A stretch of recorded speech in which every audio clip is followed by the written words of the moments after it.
ઓગળ તાલુકાના મુખ્ય મથક થરા ખાતે આવેલ પીએમ શ્રી અનુપમ કેન્દ્ર શાળા નંબર 2માં આચાર્ય ઝાલા બિંદેશ્વરી દેવી ચંદ્રસિંહજીના માર્ગદર્શન હેઠળ ધોરણ 8ના વિદ્યાર્થીઓનો વિદાય સમારંભ 7મી એપ્રિલ 2026ના રોજ યોજાયો। વિદાય લેતા 129 વિદ્યાર્થીઓએ તેમના શાળા જીવનના અમૂલ્ય ક્ષણોને યાદ કરીને વિદાય લીધી।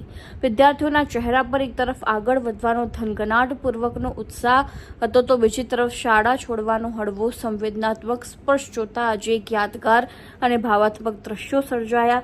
એલ ગ્રુપ થરા પાલિકાના કોર્પોરેટર રાકેશભાઈ શાહ, મયંક ટ્યુશનના ક્લાસીસના મયંકભાઈ ખત્રી, પાર્થ કોમ્પ્યુટર ક્લાસીસના ઉમેદભાઈ રાવળદેવ દ્વારા વિદ્યાર્થીઓને નાસ્તો, શૈક્ષણિક કીટ, બોલપેન, સ્ટીલ બોટલ, પક્ષીઓ માટે માળા તથા કુંડા આપી પ્રોત્સાહિત કરતા શિક્ષક શેમાભાઈ પટેલ, આસિફભાઈ મોરવાડિયા, સંજયભાઈ ચૌધરી, જિગ્નેશભાઈ પટેલ, શંકુબેન ચૌધરી, અંકિતાબેન સહિત શાળા પરિવાર દ્વારા મહેમાનો સહિત વિદ્યાર્થીઓને સાલ ઓઢાડી સન્માન કરી વિદ્યાર્થીઓને ભવિષ્ય માટે માર્ગદર્શન અને પ્રેરણાદાયક સંદેશ આપવામાં આવેલ સમગ્ર કાર્યક્રમનું સફળ સંચાલન શિક્ષક નાગજીભાઈએ કર્યું હતું। અહેવાલ પૂનાભાઈ પ્રજાપતિ, ઓગળ, બનાસકાંઠા।